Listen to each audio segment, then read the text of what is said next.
பொங்கல் வந்தாச்சுங்க.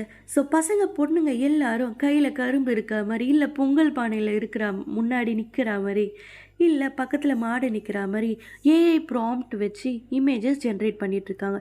ஸோ இந்த prompt generate பண்ண எல்லாருக்கும் நெறைய டவுட்ஸ் இருக்கும். ஸோ ஆல்ரெடி நான் வந்து ப்ராம்ப்ட் ஜெனரேட் பண்ணி வச்சிருக்கேன். அந்த ப்ராம்ப்ட் வந்து நான் உங்களுக்கு வீடியோ டிஸ்கிரிப்ஷன்ல குடுத்துருக்கேன். ஸோ நீங்க மறக்காம Gemini AI or ChatGPT போய் உங்க ஃபோட்டோ நீங்க அப்லோட் பண்ணிட்டு அந்த ப்ராம்ப்ட் நான் குடுத்துருக்க ப்ராம்ப்ட்ட நீங்க குடுங்க. ஸோ உங்களுக்கு புடிச்ச இமேஜஸ் ஜெனரேட் ஆயிடும். ஸோ உங்களுக்கு எந்த இமேஜஸ் வேணுமோ நீங்க அந்த ப்ராம்ப்ட் குடுத்துருக்கோம். ஸோ இந்த ப்ராம்ப்ட் வந்து நான் ஃபர்ஸ்ட்டு குடுத்துருக்கேன். ஸோ செகண்ட் ப்ராம்ப்ட் இது நான் கையில கரும்பு வச்சிருக்க மாரி குடுத்துருக்கேன். தேர்டு ப்ராம்ப்ட் கையில பொங்கல் இருக்கும். ஸோ நான் 1, 2, 3 போட்டு இந்த 3 ப்ராம்ப்ட்டும் உங்களுக்கு நான் வீடியோ டிஸ்கிரிப்ஷன்ல ஷேர் பண்றேன். ஸோ உங்களுக்கு புடிச்ச இமேஜஸ நீங்க ஜெனரேட் பண்ணிக்கோங்க. ஸோ